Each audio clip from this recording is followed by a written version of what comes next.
মিনাশ-শাইতানির রাজীম। বিসমিল্লাহির রাহমানির রাহিম। বিতাড়িত মুরতাদ শয়তানের কাছ থেকে আল্লাহ পাকের কাছে আশ্রয় প্রার্থনা চাচ্ছি। পরম করুণা সিন্ধু আল্লাহ তাআলা নামে শুরু করছি। আমরা যে কোনো কাজ শুরু করবো কার নামে? আল্লাহর নামে কাজ শুরু করলে বরকত আছে না নাই? জোরে বলেন আছে না নাই? সম্মানিত ভাইয়েরা আমার, গভীর মনোযোগ দিয়ে কথাগুলো শুনবেন। আমার আল্লাহ রাব্বুল আলামিন বলেন, কুল্লু নাফসিন বিমা কাসাবাত রহিনা। আরেকটু জোরে কর।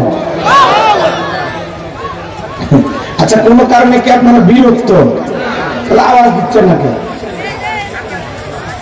ঠান্ডা লাগছে? আল্লাহু আকবার বলতে ঠান্ডা লাগে? আল্লাহু আকবার বলে শরীরে রক্ত গরম হবে। কি করবে?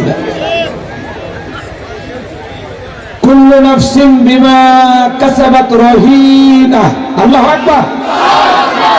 আমার আল্লাহ বলেন, প্রত্যেকটা মানুষ তার নিষ্কৃত কর্মের কাছে আবদ্ধ, নিজের কৃত কর্মের কাছে আবদ্ধ, নিজের কৃত কর্মের কাছে দায়বদ্ধ। ভালো করে বুঝবেন। আল্লাহ বলেন, কুল্লু নাফসিন বিমা কাসাবাত রহিনা। প্রত্যেকটা ব্যক্তি তার নিষ্কৃত কর্মের কাছে আবদ্ধ। ভালো করে বুঝবেন, বোঝার চেষ্টা করবেন। প্রত্যেকটা আয়াত এবং পয়েন্ট আকারে আপনাদের সামনে তুলে ধরার চেষ্টা করবো। আল্লাহ যেন তাহলে গোলামকে বলা তৌফিক দান করেন। জোরে বলুন আমিন। এখানে আল্লাহ তাআলা বলতেছেন, প্রত্যেকটা ব্যক্তি তার নিষ্কৃত কর্মের কাছে আবদ্ধ। আপনার জীবনের কৃত কর্মের হিসাব আপনাকেই দিতে হবে। এই আয়াতের ব্যাখ্যায় তাফসীরি কারকেরা লিখেছেন, তাফসীর ইবনে কাসির থেকে বলছি, যদি আপনার কৃত কর্ম সৎ হয়, ভালো কৃত কর্ম হয়, যারা পৃথিবীর জমিনে সৎ কৃত কর্ম করবে, ভালো কৃত কর্ম করবে, এই ভালো কৃত কর্মের ফলাফল হলো জান্নাত। সুবহানাল্লাহ। আর যারা পৃথিবীর জমিনে মন্দ কৃত কর্ম করবে, খারাপ কৃত কর্ম করবে, এই মন্দ কৃত কর্মের ফলাফল হলো জাহান্নাম। কথায় আছে, যেমন কর্ম তেমন ফল, বিশ্বাস না হয় করিয়া দেখো। বেহেশত আর দোজখ সাত, বিশ্বাস না হয় মরিয়া দেখো। কথা কয় না? কথা কয়। আল্লাহ তাআলা বলতেছেন, কুল্লু নাফসিন বিমা কাসাবাত রহিনা। প্রত্যেকটা ব্যক্তি তার নিষ্কৃত কর্মের কাছে আবদ্ধ। আপনার জীবনের কৃতকর্মের হিসাব আপনাকে দিতে হবে। আপনার কৃতকর্মের হিসাব আপনার ছেলে দেবে না, মেয়ে দেবে না, গ্রামবাসী দেবে না, আপনার দল দেবে না। আপনার জীবনের কৃতকর্মের হিসাব আপনাকে দিতে হবে। কার কাছে? একটু জোরে বলেন না, কার কাছে? এই যে ক্যামেরা দিয়ে আজকের আলোচনা রেকর্ড হচ্ছে, 6 মাস পরে ক্যামেরার মেমোরি যদি থাকে, 6 মাস পরে আজকে আমি এখানে কি কথা বলেছি এই কথাগুলো শুনতে পাওয়া যাবে। তাহলে মানুষের মাথায় কথা রেকর্ড করার যদি এই চিন্তা থাকে, এই জ্ঞানটা থাকে, আমার আল্লাহর কাছে কি এই জ্ঞান নাই? কথা বলা লাগে ভাই, আশেপাশে কথা বলেন না। সম্মানিত ভাইয়েরা আমার, প্রত্যেকটা মানুষের কৃতকর্ম রেকর্ড করার জন্য আল্লাহর ফেরেশতা আছে না নাই? আপনার 2 কাঁধে ফেরেশতা আছে। কোন জায়গায় যদি সিসি ক্যামেরা লাগানো থাকে, ওই জায়গায় মানুষ পাপ করতে ভয় পায়, ঘুষ নিতে ভয় পায়। সিসি ক্যামেরা আছে তো অফিসে, ঘুষ নিতে ভয় করে, ক্যামেরায় রেকর্ড হবে। সিসি ক্যামেরা আছে, ওই জায়গায় মানুষ অপকর্ম করতে ভয় পায়, যে রেকর্ড হয়ে যায়। কিন্তু 2 কাঁধে 2টা সিসি ক্যামেরা আছে না না? কথা কয় না?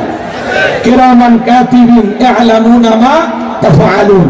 সম্মানিত 2 জন লেখক ফেরেশতা সদা সর্বদা আপনার আমার জীবনের ডায়েরিটা লিখতেছে 24টা ঘন্টায়। আপনি ঘুমাইলেও আল্লাহর ফেরেশতারা ঘুমায় না। ফেরেশতাদের ঘুম আছে?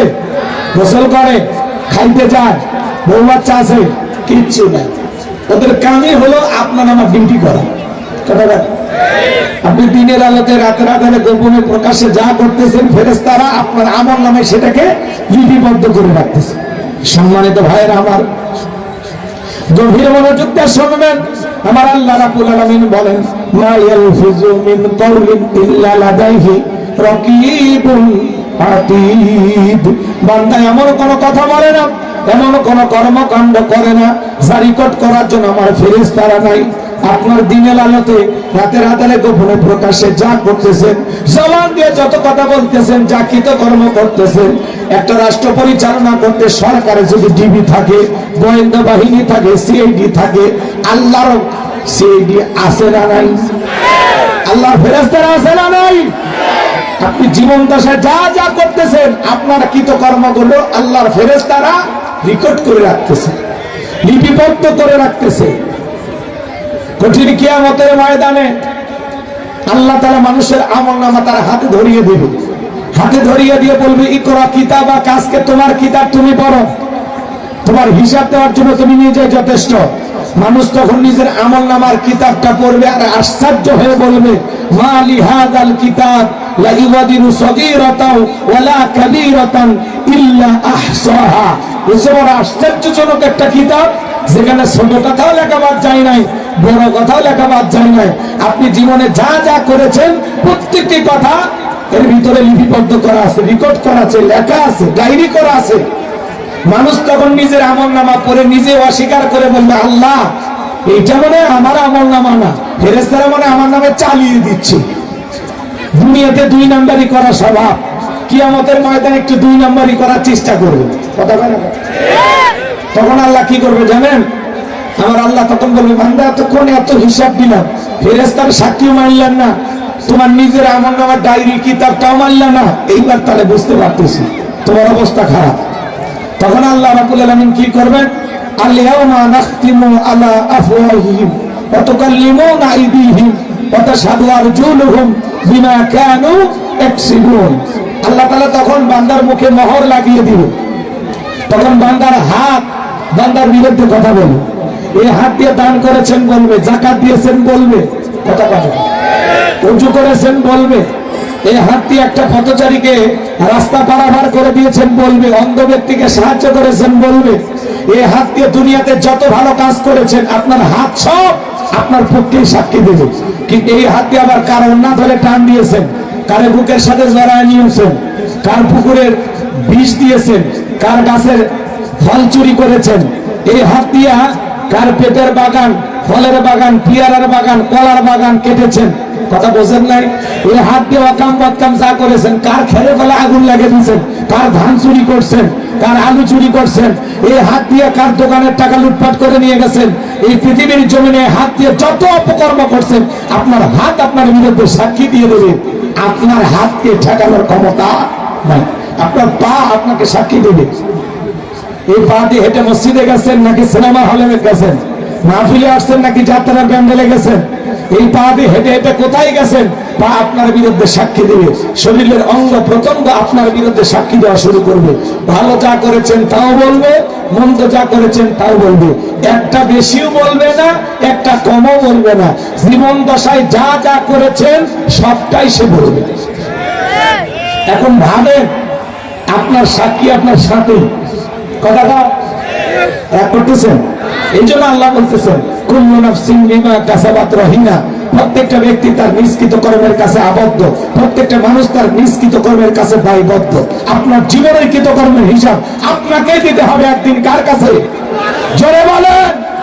খাদ্যে ভেজাল দিচ্ছেন, ওজনে কম দিচ্ছেন, মানুষকে ধোঁকা দিচ্ছেন, জমির আল ঠেলতেছেন, প্রতারণা করতেছেন, মিথ্যা বলতেছেন, চোখরখড়ি করতেছেন, গীবত করতেছেন, পৃথিবীর জমিনে যত পাপ করতেছেন, অন্যায় করতেছেন, প্রত্যেকটা পাপের সাক্ষী ফেরেশতা আপনার আমলনামা এবং আপনার পা থেকে মাথা পর্যন্ত প্রত্যেকটা অঙ্গ প্রত্যঙ্গ। কথা বলেন ঠিক কিনা? বাঁচার উপায় আছে, ফাঁকি দেওয়ার উপায় আছে, সিটারি করার উপায় আছে, আখিরাতে আল্লাহর সাথে পাল্লা দেওয়ার ক্ষমতা আছে? আমার ভাইয়েরা, হৃদয়ের কান পেতে কথাগুলো শুনে যান। উদাহরণ দিয়ে কথাটা বুঝতে আপনাদের জন্য ভালো হবে। আপনাদের মসজিদের ইমাম সাহেব উদাহরণ দিচ্ছে কথা বোঝানোর জন্য, এক্সাম্পল ভালো করে বুঝবেন। ওনার হাতে একজন গোপনে 50,000 টাকা দান করলো। এই জায়গায় ফেরেশতা আছে না নাই? দেখতেছে, জোরে বলেন, দেখতেছে, লিখতেছে, রেকর্ড হচ্ছে। ভালো করে বুঝবেন। এই ব্যক্তি যদি ইমাম সাহেব মনে করে বেতন 3 মাসের বাকি, ঠিক মতো আমার বেতন দেয় না, এই টাকা আমার ব্যক্তিগত কাজে একটু ব্যবহার করি, কি বলে? ফেরেশতা বলবে ইমাম মানুষ অনেক কষ্ট করে, থাক এই 50,000 টাকার হিসাব দেখার দরকার নাই। ফেরেশতারা কি তাই বলবে? ইমাম বলে কি ছাড় দেবে? আরে ভাই 50,000 টাকা যদি হুজুর মসজিদের কাজে লাগায় সেটাও লিখে রাখবে, আবার হুজুর নিজের মনে করে 2 নাম্বারি করে যদি খরচ করে ওইটাও লিখে রাখবে। কথা বলে ঠিক কি না? ভালো করে বুঝবেন, 50,000 তো দূরের কথা, মসজিদের দান বক্স থেকে 5 টাকা নিয়ে যায় যদি হুজুর একটা পানের খিলিও কিনে খায়, ওই 5 টাকার পাই টু পাই হিসাব আল্লাহর কাছে একদিন দিতে হবে, আর ফেরেশতারা সেটাও লিখে রাখবে। কথা বলেন ঠিক কি না?